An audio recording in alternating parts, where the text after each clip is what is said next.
Nos lo dice el Apocalipsis. Se trabó una batalla en el cielo. Miguel y sus ángeles peleaban con un dragón. El dragón luchó junto con sus ángeles, pero no prevaleció. Esta batalla fue espiritual, afirma una mística española del siglo XVII, Sor María Jesús de Ágreda, que recibió revelaciones sobre la caída de los ángeles. Lucharon con inteligencias y voluntades. ¿La causa del conflicto? Dios les había anunciado que la segunda persona de la Trinidad se haría hombre y deberían adorarle. Y además, que tomaría carne de una mujer que sería su reina y aventajaría en gloria a todas las criaturas humanas y angélicas. Los ángeles buenos obedecieron y alabaron al Altísimo, pero Lucifer aspiró a ser cabeza de todo el linaje humano y de todos los ángeles. Se rebeló pues contra Dios queriendo asemejarse a él y arrastró consigo a muchos en su pecado de soberbia. Dios prestó a Miguel y los suyos la fuerza para vencer al dragón que fue precipitado en los infiernos. El castigo de los demonios que habían sido creados buenos sería eterno y su sufrimiento tendría dos formas: la privación de la visión de Dios, que se transformaría en odio, y la pena de sentido, distinta para cada demonio según sus pecados. En la Biblia se le da diversos nombres: Diablo, Satán, Belcebú, Serpiente, Dragón y Belial, entre otros. También se le define como acusador, maligno, enemigo, tentador, padre de la mentira, asesino desde el principio y príncipe de este mundo. Para un cristiano, Satanás, Lucifer, demonio, diablo, es el mismo ser, espíritu angélico, que se rebela contra Dios y dice non servir. Es el no contra sí que Jesucristo, según la carta de San Pablo a los Corintios, ¿no? Entonces, es el no a la verdad, que es Dios, pronto es la mentira, el padre de la mentira, como llama Jesucristo, y también es el no al amor, que es Dios, pronto es el odio, el rencor. Otros nombres como Lucifer, Luzbel o Mefistófeles no aparecen en la Sagrada Escritura. Este último está asociado al mito de Fausto, de Goethe. En nuestros días, un conocido autor español ha revivido el mito del literato alemán con un enfoque muy original. En su libro, el diablo aparece como un gran benefactor de la humanidad. Un médico es tentado por la idea de solucionar el mayor problema que tiene actualmente el mundo desde el punto de vista de las enfermedades, el cáncer. A cambio le pide su alma, lógicamente. Lo que realmente intenta no es acabar con el cáncer por acabar con un sufrimiento de la humanidad. Eso a él le tiene sin cuidado. Él quiere acabar con el cáncer para que ese cáncer no haga que la gente tenga tiempo de volver a Dios. Quiere muerte rápida y aquí se acabó tu muerte con todos tus pecados al infierno. Adán y Eva fueron las primeras víctimas del odio y la envidia de Satán, mentiroso y revestido entonces de serpiente. Quería arrebatarles el gozo del paraíso que él había perdido y a Dios la adoración de sus criaturas. ¿Por qué tentó primero a Eva? La explicación de Ágreda es que el diablo dudaba de si Adán sería el Verbo encarnado y estaba más seguro de que la mujer no era Cristo. Sea como fuere, nuestros primeros padres pecaron. Pero para desesperación de Satán, no fueron castigados eternamente como él, pues su pecado fue por debilidad, no por malicia. Y se les prometió un Redentor y una nueva Eva, María, que aplastaría la cabeza del reptil infernal. Desde entonces la lucha entre los hijos de Eva y las huestes diabólicas no ha cesado un instante. El diablo, con sus diversos nombres, aparece numerosas veces en los Evangelios, 11 veces en San Mateo, 13 en San Marcos. Lucas le cita 23 veces y San Juan 6. También le citan, tal vez sin darse cuenta, millones de cristianos en el Padre Nuestro.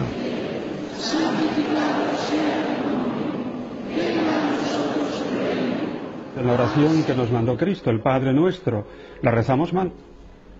Rezamos al final, decimos líbranos del mal, amén, y no es así. Apotú ponerú es masculino y hay que traducirlo líbranos del maligno. La oración del reino, venga a nosotros tu reino, tiene un enemigo y le pedimos en esa oración al Padre que nos libre del maligno. Todos los cristianos creyeron en su existencia desde el principio. Prueba de ello es la abundante iconografía que le representa en las más variadas y horribles formas. Y es que esa representación que hacemos del demonio, con cuernos, con rabo, ¿no? Pues yo diría que ha favorecido poco a la fe en el demonio, porque, no sé, se han hecho muchas parodias, muchos sarcasmos de todo ese tipo de figura. Y lógicamente, pues no es eso el demonio es un ser espiritual, es un ángel caído, que lógicamente no tiene esa figura. Aunque la figura tiene también algo de positivo, y es representar al demonio, digamos, como alguien que es malo, feo, repugnante. Yo siempre he estado en contra de la imagen del diablo espantoso y terrorífico y que arrebata o que en cierta manera puede ser violento. ¿Cómo es pues en realidad el demonio? ¿Alguien le ha visto? ¿Cómo es el diablo? ¿Qué cara tiene? Pues naturalmente el diablo, yo nunca he visto al diablo porque no se le puede ver. El diablo es espíritu y el espíritu es invisible por definición, por esencia. Por tanto, lo que se ven son ciertos efectos de los cuales se puede deducir que allí hay una cierta intervención diabólica, pero al diablo naturalmente no se le ve directamente. Algunos se representan al diablo de manera tan grosera y ridícula que al negar su existencia están rechazando un demonio que no existe. El de la Sagrada Escritura y del Magisterio de la Iglesia es un ángel caído, un espíritu. No tiene cuerpo. Eso no quita que alguna vez pueda revestirse de esas y otras muchas apariencias, no siempre terroríficas, para atemorizar, hostigar o tentar. Pero, ¿realmente sigue existiendo el diablo en nuestra época? ¿No le habrá llegado ya la edad de la jubilación? ¿No es un mito preconciliar olvidado para siempre? Parecerá sorprendente, pero no solo el Concilio Vaticano II habló 18 veces del demonio, sino que los últimos papas le han dedicado una atención creciente. Algunos se escandalizaron cuando en 1972 Pablo VI advirtió que el humo de Satanás ha entrado por alguna fisura en el templo de Dios. No era una novedad. Un siglo antes, el Papa León XIII tuvo una terrible visión a raíz de la cual mandó que después de cada misa se rezase una oración implorando la protección de San Miguel. ¿En qué consistía esa visión? Esa visión consistía en que iba a venir un tiempo en la Iglesia en el que Dios permitiría mayor acción al demonio, de tal manera que habría una profunda crisis en la Iglesia debido, digamos, a este mayor influjo del demonio. Pasó tanto miedo que mandó poner esa oración. Pablo VI volvió a insistir más tarde. Una de las necesidades más grandes de la Iglesia es defenderse de ese mal que llamamos demonio.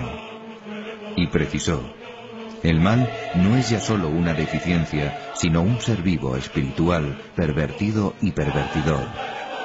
Nosotros sabemos, concluyó, que ese ser oscuro y perturbador existe y que está actuando de continuo con una astucia traidora. Juan Pablo II ha desenmascarado su trama para extender el mal. La táctica de Satanás, decía en 1985, consiste en no rebelarse para que el mal se desarrolle por acción del hombre mismo y se transforme cada vez más en un pecado estructural y se perciba cada vez menos como pecado personal. Ese monstruo de orgullo prefiere, en efecto, pasar inadvertido no por humildad, sino por eficacia. Pero esta regla tiene excepciones. Algunas veces el demonio tiene manifestaciones evidentes. La más terrible de ellas es la posesión.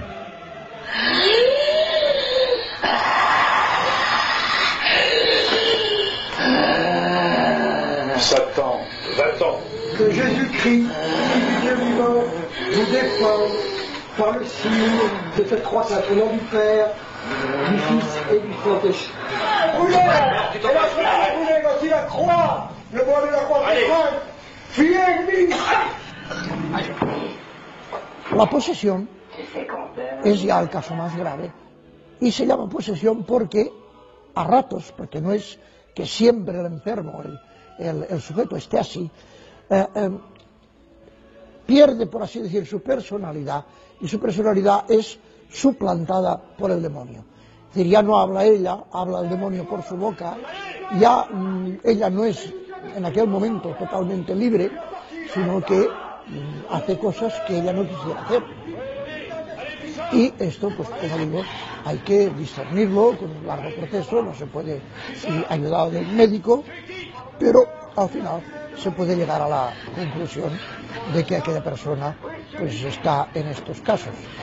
Y entonces pues hay que practicar, como digo, el exorcismo. En otros casos también lo he hecho, y siempre se da esta, como diríamos, esta contradicción de que hay momentos en que la persona es ella, y entonces está, diríamos, en plena colaboración con el exorcista para verse libre de aquella cosa que tanto sufrimiento le causa, pero en el momento, en cambio, en que aquella persona se siente o está poseída por el demonio, entonces en aquel momento tiene reacciones hostiles, aunque, repito, nunca, al menos en mi presencia, se ha producido una agresión física ni contra el exorcista ni contra las personas, poquísimas, que a veces acompañan al exorcista.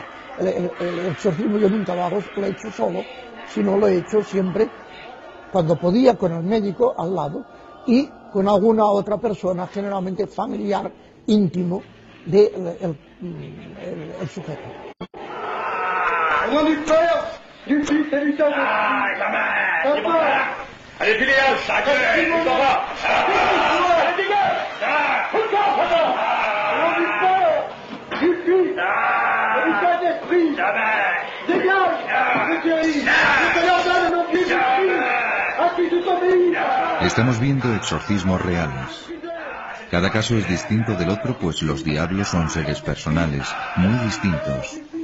Cada uno agota su especie, dice Santo Tomás, y diversos son los síntomas de su acción. El exorcismo no es una operación ni fácil ni rápida.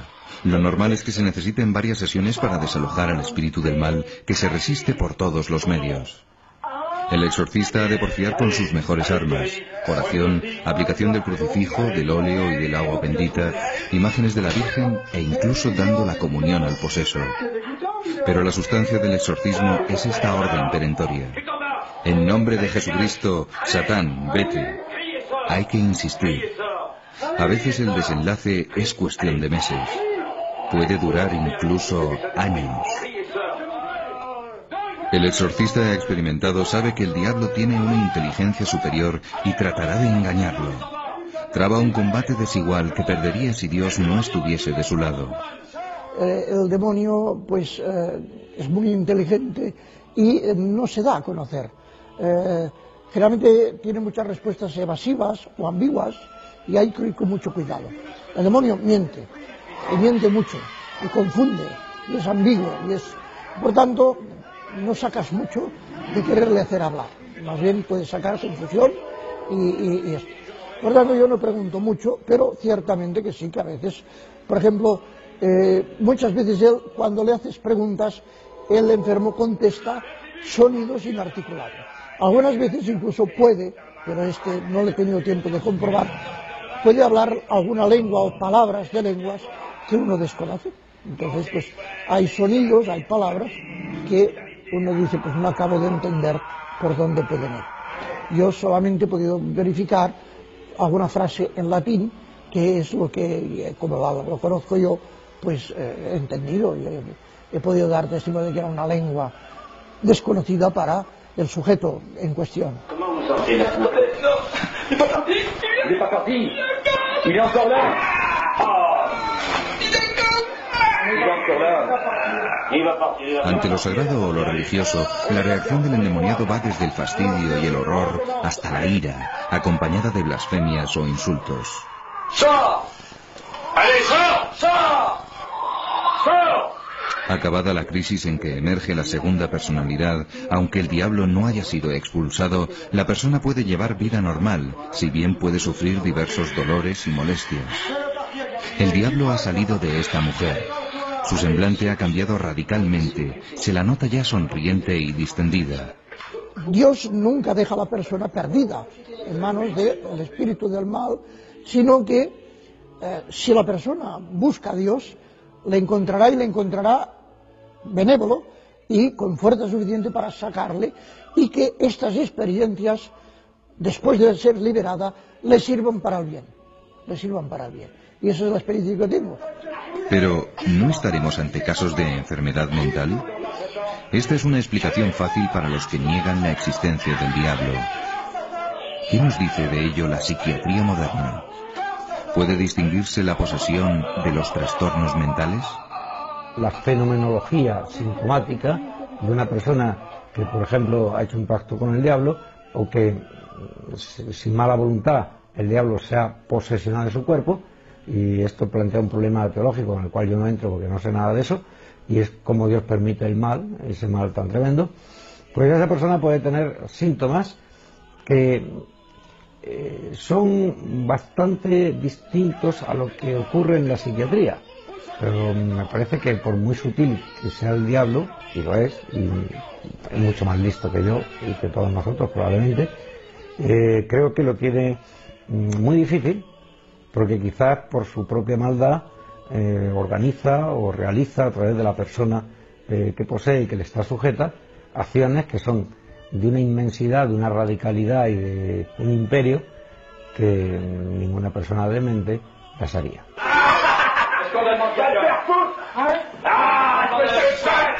Las convulsiones de la posesión pueden coincidir con las de la epilepsia, pero los espasmos musculares agudos de la epilepsia nunca son tan prolongados como los de la posesión diabólica. En esta, la fase de agitación puede prolongarse por intervalos de 3 horas o más. Además, en la posesión, junto a las convulsiones aparece una nueva identidad, mientras que en la epilepsia no hay disociación de la identidad. Esta segunda personalidad es la del maligno.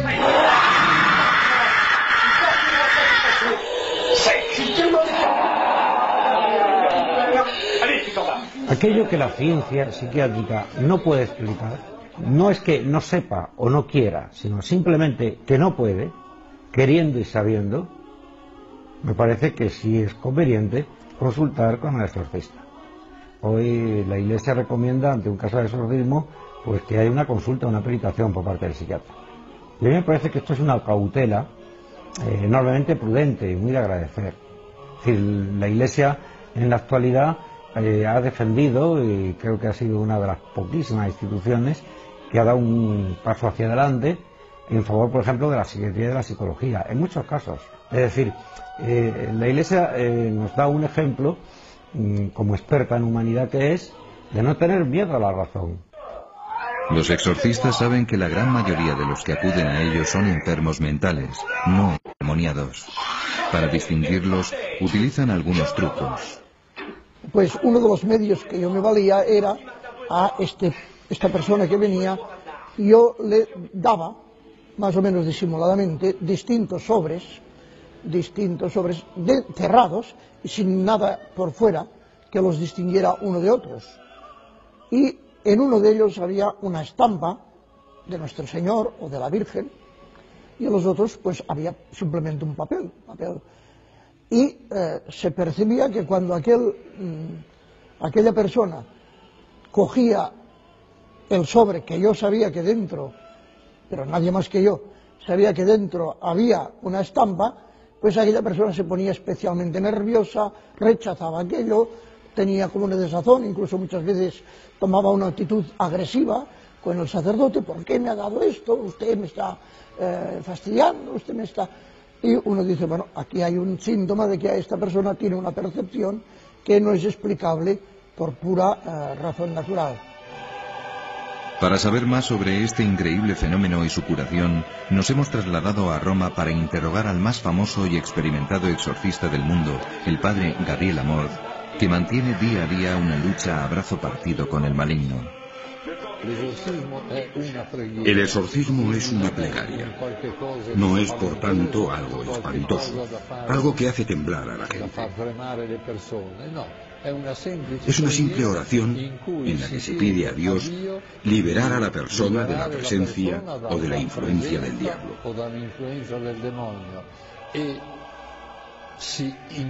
Y se manda al diablo, en nombre de Cristo, que se vaya.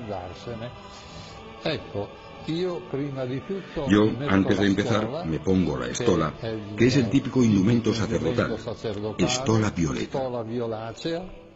Me la pongo porque me es más cómodo para poder ponérsela sobre la espalda a la persona que debe ser exorcizada.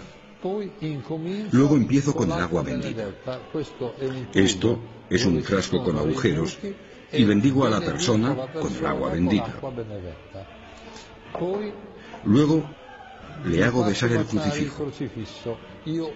Yo uso un crucifijo en el que está inserta la medalla de San Benito, que contiene varias frases contra el demonio.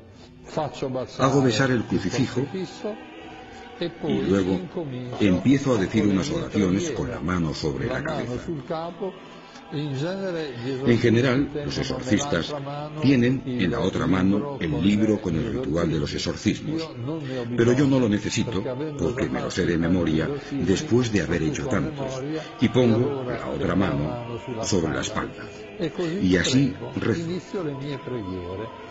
En un determinado momento utilizo el aceite de los catecúmenos, que es el aceite que usan en el bautismo.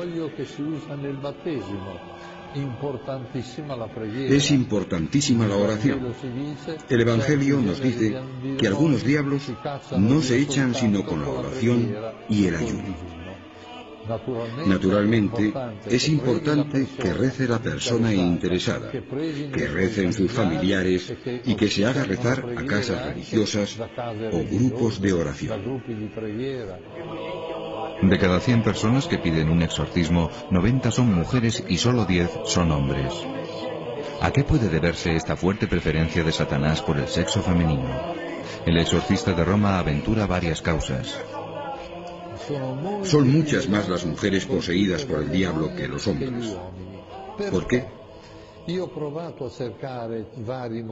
He buscado varios motivos, pero no he encontrado uno verdaderamente persuasivo.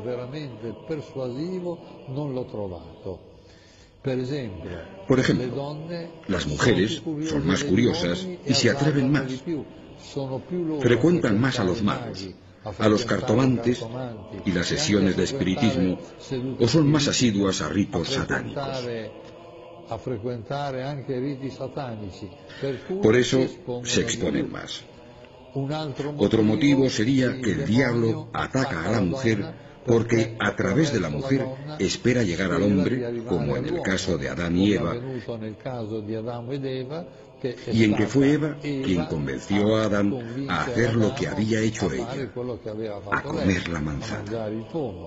Otro motivo que puede tener un valor teológico, para vengarse de Nuestra Señora. No hay duda que la enemiga de Satán, por excelencia, es María Santísima. Por otra parte, muchos hombres no se atreven a ir al cura, mientras que las mujeres están más dispuestas a acercarse a un sacerdote para pedir un exorcismo. Contrariamente a Francia o Italia, España ha experimentado una gran crisis de exorcistas oficiales. Tanto es así que algunos han llegado a viajar a Roma para ser exorcizados por Amort, cosa que éste desaconseja. Apenas se contaban 2 exorcistas en España cuando en julio de 2002 la Conferencia Episcopal decidió publicar el ritual de los exorcismos, recomendando el nombramiento de un exorcista por diócesis. Una de las razones por las que al parecer no abundan los exorcistas es el miedo a la venganza del diablo contra quien le combate. ¿Está fundado ese temor? Después corren muchas historias de venganzas del demonio contra exorcistas, muchas. Son falsas, son mitos que van corriendo y corriendo y al final se hacen grandes. Aunque, para ser honesto, debo decir que alguna vez sí que han ocurrido. Pero si han ocurrido ha sido porque Dios lo ha permitido. Porque Dios lo ha permitido. Si no, no. Yo, por ejemplo, debo decir que hasta que no publiqué mi tratado de demonología, pues nunca me había pasado nada. Y sin embargo, después de publicarlo, pues me empezaron a ocurrir cosas. Un buen día me acuesto después de dar una conferencia, estoy con las manos así, tumbado en la cama, y de pronto veo que se enciende la luz de la habitación, hasta oí el interruptor. Pues alguien pensará, uy, ¿se pondría usted lleno de miedo diciendo el demonio está aquí? No. Dije, vaya, qué poco puede hacer. O sea, realmente, qué poco puede hacer el demonio más que encenderte la luz y poca cosa más.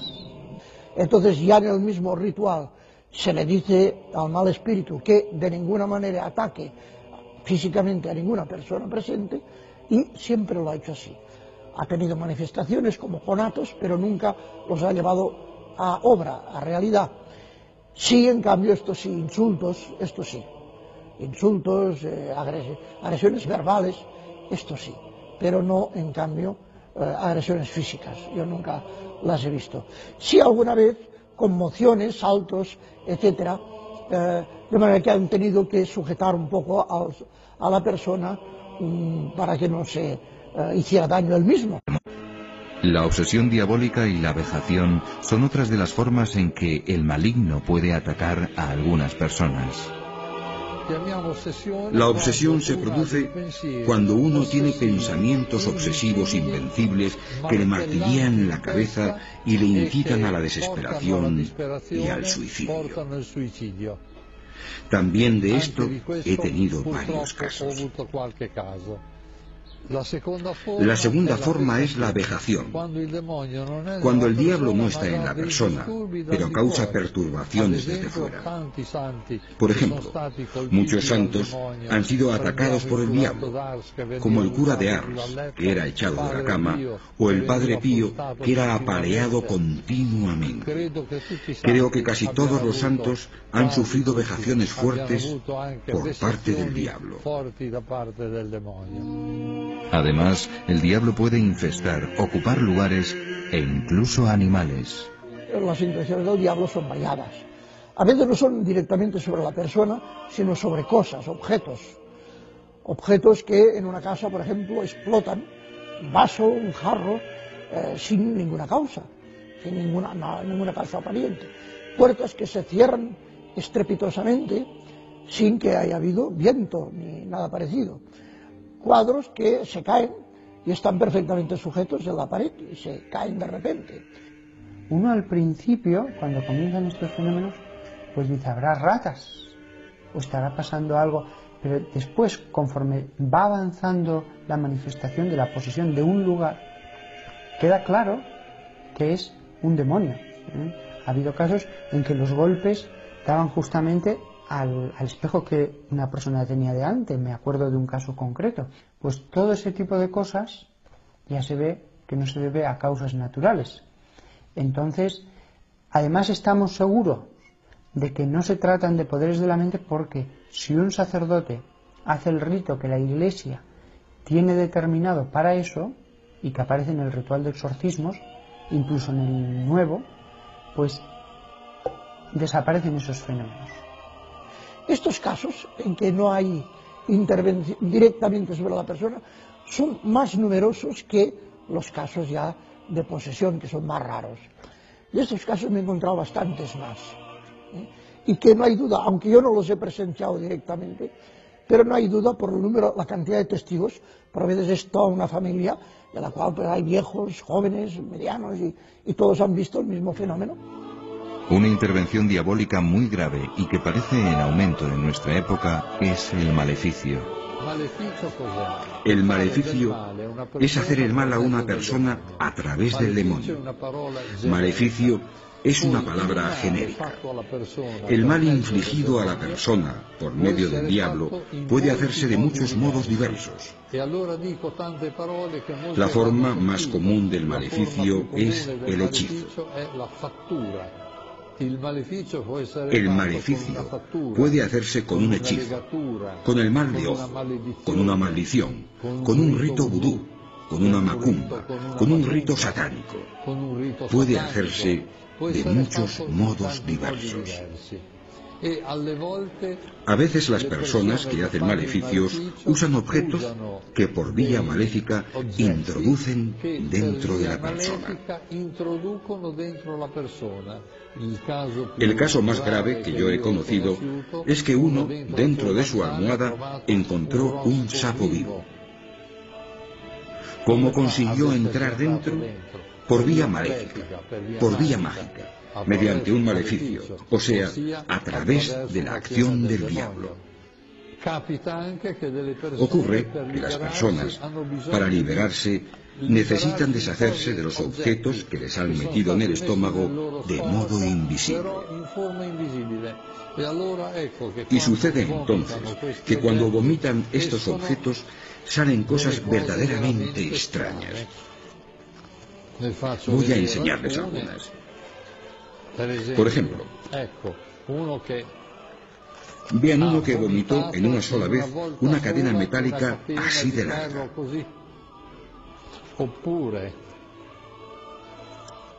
Esto es una de lazas, muchas pilas, clavos, pilas, llaves,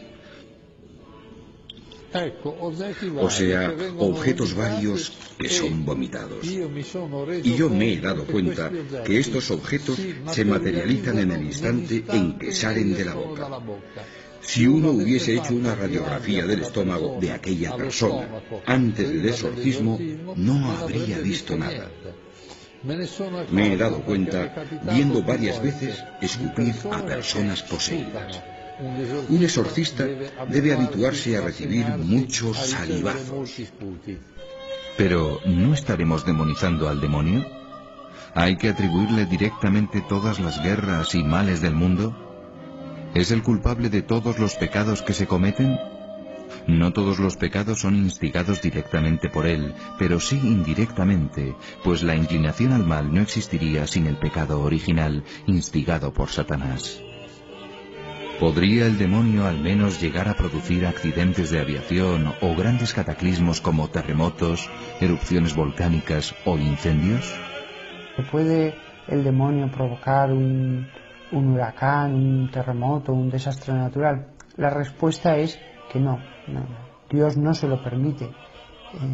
Fíjese usted que si el demonio pudiera simplemente mover un tornillo en un avión en un momento adecuado, podría estar provocando desastres continuamente. Ya no estamos hablando de provocar un terremoto, simplemente mover un tornillo. No, Dios no se lo permite. Solamente al final de los tiempos le permitirá manifestarse de un modo más abierto. Pero mientras tanto, todos los desastres naturales no. Además hay una cosa que debemos tener en cuenta. Todo tiene una causa natural mientras no se demuestre lo contrario. Solo es demoníaco aquello que efectivamente no se puede explicar con ninguna otra causa más que con la intervención del demonio. En cambio, es verosímil la acción de Satán en el origen de conflictos y guerras, por ejemplo, influyendo en líderes políticos perversos. El demonio puede atacar no solo a personas individuales, sino a comunidades enteras. No hay duda que el demonio, entre todas las personas, busca preferentemente las que tienen más influencia sobre los otros. No me cabe ninguna duda de que Stalin se hubiera vendido a Satán para tener éxito.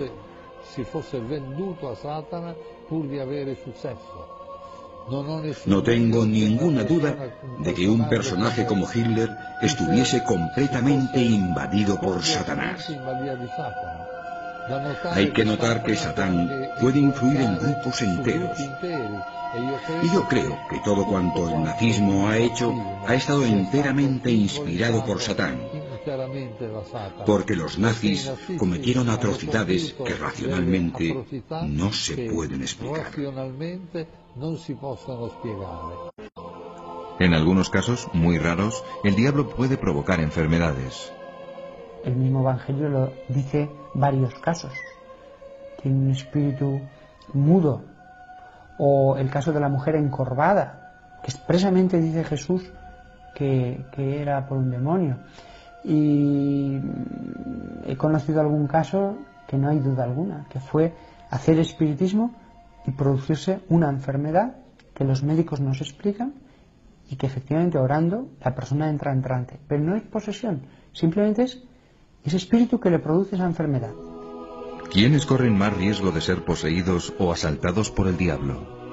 Según los especialistas, las probabilidades de convertirse en víctima del maligno aumentan con la práctica del espiritismo y los diversos modos de ocultismo, magia y superstición, incluyendo la cartomancia, el tarot y los ritos orientales.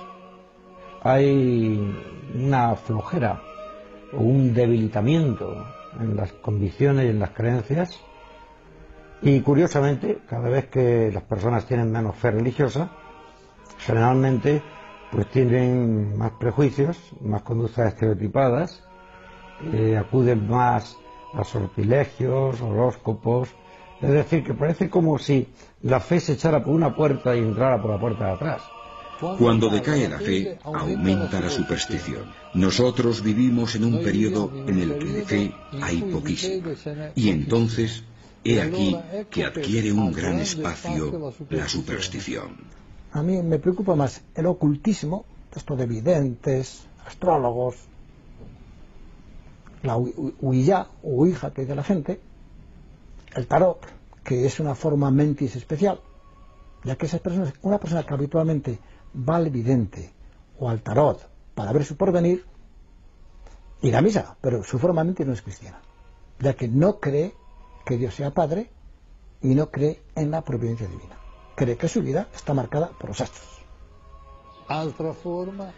Otra forma, hoy desgraciadamente muy difundida, es el recurso a magos y echadores de cartas, hoy muy activos en la televisión. También esta es una forma tremenda, porque pone directamente en contacto con personas maléficas. Digamos enseguida que el 99% de los magos y cartomantes son solo charlatanes, pero el 1% de los magos y cartomantes están ligados con Satán y se dan verdaderamente al satanismo. La famosa Ouija, adivinanzas, ir a curanderos extraños, todo esto es una puerta, no siempre se cruza, pero una puerta abierta a la intervención diabólica. Independientemente de sus consecuencias religiosas, para la psiquiatría todas estas creencias y actitudes pueden suponer una patología. Y que es una patología que está condicionada por el mal uso de la libertad personal. Es una patología que está condicionada por la confusión axiológica y de valores que hay en nuestra sociedad. Es una especie de ignorancia con atisbos de inteligencia, pero claro, eso es una amalgama de cosas que nuestra inteligencia no cabe que opere bien con ella. Me refiero, por ejemplo, pues a la quiromancia, a la consulta al tarot, que pagan por ello, a echar las cartas, a juegos de magia negra. La consulta, por ejemplo, continua al horóscopo, ¿no? Antes de hacer un negocio, antes de casarse, antes de hacer un viaje. Es decir, yo creo que depende de un sistema cognitivo que no tiene la certeza, ni la fortaleza, ni la capacidad de hundir sus raíces en la verdad. Por eso a muchas personas les cabe muy poca realidad en la cabeza hoy. Para el exorcista Amorth, la puerta que más frecuentemente introducen en el mundo de la posesión es el espiritismo. Otra vía de acceso al demonio, hoy muy difundida. Las sesiones de espiritismo que ya no se hacen llamando a un medium que entra en trance y evoca a un difunto. Hoy se enseñan métodos por los que uno puede hacerse él solo la sesión de espiritismo. Y las dos formas más usadas son la escritura automática y la grabadora. Uno hace girar la grabadora en vacío y luego, cuando lo escucha, oye o le parece oír voces que hablan. Una persona que habla. Hasta aquí hemos visto las actividades extraordinarias de Satanás y sus huestes. Las más frecuentes y ordinarias son menos visibles, pero a menudo más temibles. Estamos hablando de las tentaciones. Casi toda la acción del demonio se reduce a tentar. Y la tentación consiste en que un demonio se acerca a la persona y le tienta le sugiere el que haga el mal. Se lo sugiere a través de especies inteligibles. Es decir, uno no oye ninguna palabra, no oye ninguna voz, pero le viene como un pensamiento. Es, digámoslo así, algo como telepático. También proceden muchas tentaciones del entorno. Es lo que en la teología tradicional espiritual se ha llamado el mundo. Las tentaciones proceden del mundo, del demonio y de la carne. Pero, ¿dónde están los demonios? De la Biblia se deduce que tienen dos sedes, una en el infierno, donde torturan a los condenados, y otra en el lugar donde se manifiestan o actúan. Después del juicio final, solo estarán en el infierno para siempre. Sobre la superficie de la tierra, legiones de demonios están actuando en la memoria y en la imaginación de los hombres para separarlos de Dios. Es una guerra de dimensiones planetarias invisible pero real. Es la lucha a que se refiere San Agustín entre la ciudad de Dios y la ciudad de Satán. El demonio, decía San Juan de la Cruz, es el enemigo más fuerte del hombre y utiliza el mundo y la carne como sus acólitos. Yo he pensado muchas veces, ¿qué haría yo si fuera el demonio? Yo haría dos cosas. Convencer al clero de que la oración no es tan importante como se decía en otro tiempo. Y después también, pues, destruir la fe, meter la confusión en la fe. Porque cuando una persona pierde la fe, esa persona ya no se levanta. Es decir, si un cristiano tiene un pecado de debilidad, si yo tengo un pecado de debilidad, pero tengo la fe fuerte, yo me levanto del pecado, ¿no es cierto? Pero si uno pierde la fe, o tiene una crisis profunda, pues también intelectual, en el sentido de caer en el agnosticismo, etcétera, ese hombre ya no se levanta. Paradójicamente, los objetivos predilectos de las grandes tentaciones diabólicas son los santos. El cura de Ars lo explicaba diciendo que el demonio no pierde el tiempo con los impuros y los pecadores inveterados porque ya los tiene sometidos. Su rabia va contra los que le resisten y pueden arrebatarle otras almas. Los santos han padecido siempre, en algún momento de su vida, grandísimas tentaciones del demonio. Terribles, terribles. Mucho más allá de lo normal.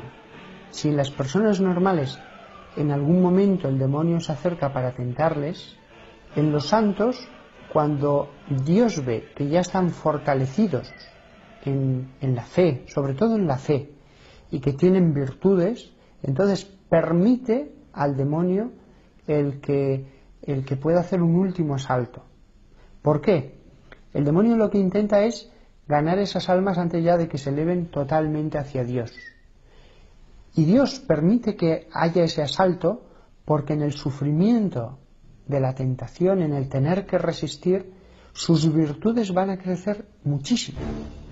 Por grande que sea el poder de Satán, está controlado por una potencia superior. Con la fuerza divina San Miguel puede más. San Agustín dice que si Dios no tuviese controlados a los diablos, no quedarían justos sobre la tierra. San Pablo lo aclara de forma consoladora. Dios no permitirá que seáis tentados más allá de vuestras fuerzas. Porque si Él pudiera obligar a alguien a hacer algo malo, todos seríamos malísimos. Todo el mundo estaría cometiendo las mayores barbaridades. El diablo se supone que es la maldad personificada, pues obligaría a todo el mundo a hacer malo, todo el mundo haría por la calle asesinando, matando, violando y haciendo toda clase de barbaridades. ¿Por qué? Porque claro, si él tiene una fuerza superior y él te puede obligar, pues todos andaríamos a garrotazos. No, él no puede, él simplemente intenta. Según Santo Tomás, probar al hombre mediante la tentación es una tarea útil, pues combatiendo al tentador, el hombre adquiere méritos. Venciendo la tentación se santifica. Así, sin quererlo, el demonio sirve los designios de la providencia.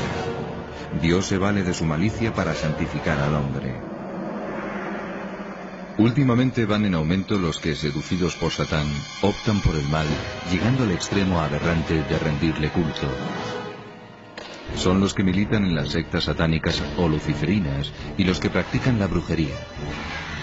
Autor de un vasto diccionario sobre las sectas, el profesor Guerra nos describe el mundo tenebroso del demonismo, tronco común del que brotan tres grandes ramas. Este tronco tiene 3 ramas fundamentales, que son el satanismo, el luciferismo y la brujería. El demonismo es como la sombra, o si se quiere, el negativo de la fotografía cristiana. Tienen ritos, la misa, tiene símbolos cristianos, la cruz, el hisopo, el altar, pero los invierten. Hasta en la misa el crucifijo está cabeza abajo, sobre el altar. Usan como rito principal la misa negra, que a veces tiene víctima humana y otras veces no, sacrifican a animales, ¿no? El colmo del horror en el culto satánico son las misas negras, con profanación de la Eucaristía y a veces con víctimas humanas.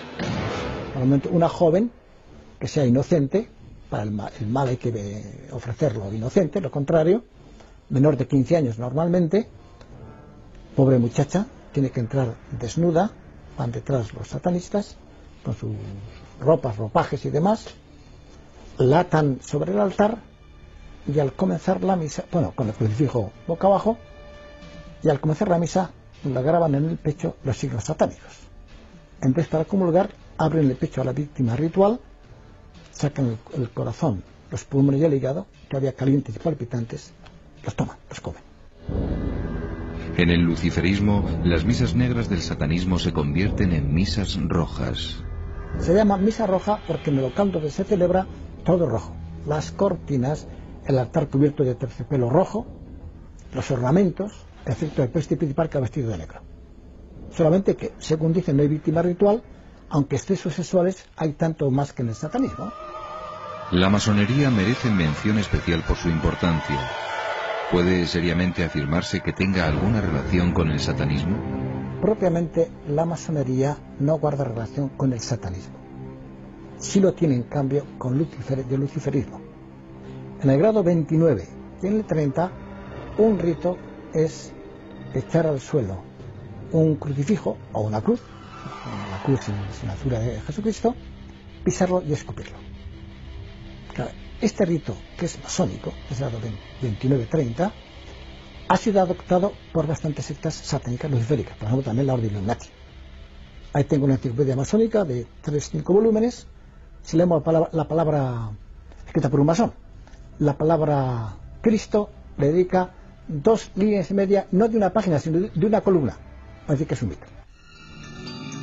La brujería es otra rama del demonismo. Todos hemos oído hablar de brujas, pero como una caricatura medieval. Lo que nos parecerá inaudito es que ese fenómeno está en alza, en proporciones alarmantes.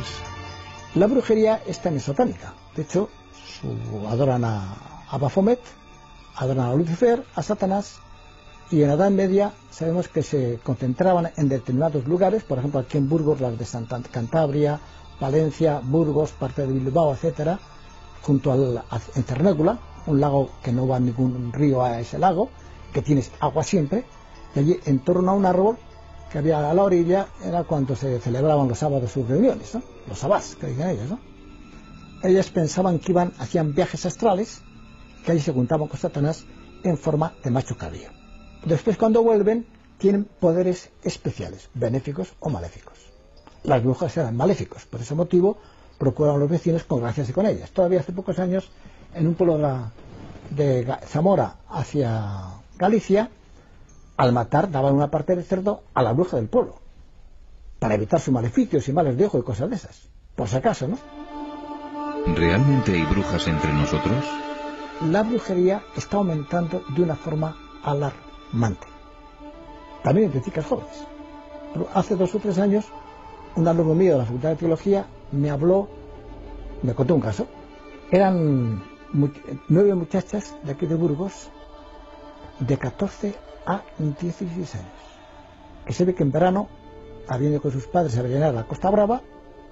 Ahí se habían puesto en contacto con un grupo de brujas, se habían conectado y en pocos meses ya hacían magia blanca, empezaban a iniciarse en la magia negra, en el vudú, algo tremendo. Si como todo hace suponer el diablo existe, nos odia y aspira a hacernos eternamente infelices, ¿cómo podemos liberarnos de él? ¿Qué medios tenemos para protegernos de sus insidias? Cuando uno Cuando uno se acerca con frecuencia a los sacramentos, aunque le hayan hecho un maleficio, es posible el boomerang. O sea, que un maleficio recaiga sobre la persona que lo hace y no sobre la persona contra quien se dirige, que está acorazada por la gracia de Dios, acorazada por la posesión de la Virgen, de los ángeles, y por tanto puede estar segura. La práctica de los sacramentos es la manera más normal de verse libre de todo esto y en general llevar una vida cristiana, por así decir, fervorosa, normal, sin exageraciones, pero verdaderamente pues fiel a lo que hemos aprendido en el Catecismo de la Santa Madre Iglesia. En conclusión, ¿hemos de tener miedo al diablo? Cristo es el que nos ha liberado a nosotros del miedo del demonio. Y uno que es cristiano y vive de Cristo y reza frecuentemente, pues es mi caso, ¿no? Yo no le tengo ningún miedo al demonio. Sé que existe y que tengo que tener precaución, lógicamente, pero un cristiano tiene que saber que lo puede vencer con la gracia de Cristo. Este diablo es mucho más inteligente, mucho más respetuoso, sobre todo porque él se atiene a una cosa que es la ley suya que le ha dado Dios. Él puede tentar, pero como decía San Agustín, el diablo es un perro atado a una cadena que nunca puede llegar más allá de la cadena. Si te mantienes lejos del alcance de esa cadena, no tienes por qué tener miedo al diablo. Al diablo solo se le tiene miedo cuando tú entras en su terreno, cuando te dejas tentar. El diablo siempre tiene las de perder, puesto que el hombre, la persona tentada, le basta con decir no. De que el demonio es un pobre diablo. Si estamos con Dios, pues podemos contra el demonio. Por tanto, no hay que tenerle miedo especial si uno pues acude a Dios, que es el que realmente le puede poner en su sitio. Si uno vive en gracia de Dios, si uno reza, si se acerca a los sacramentos, no debe tener ningún miedo al diablo. Nosotros, unidos a Cristo, somos más fuertes que el diablo. Un cristiano posee, además, el sello de la Trinidad recibido en el bautismo, y es el diablo quien debe temblar ante un cristiano y no viceversa. Lo dijo el cardenal Ratzinger. El cristianismo liberó al mundo del terror de los demonios. Pero si la luz de la fe se apagara, el mundo volvería a caer en el horror y la desesperación.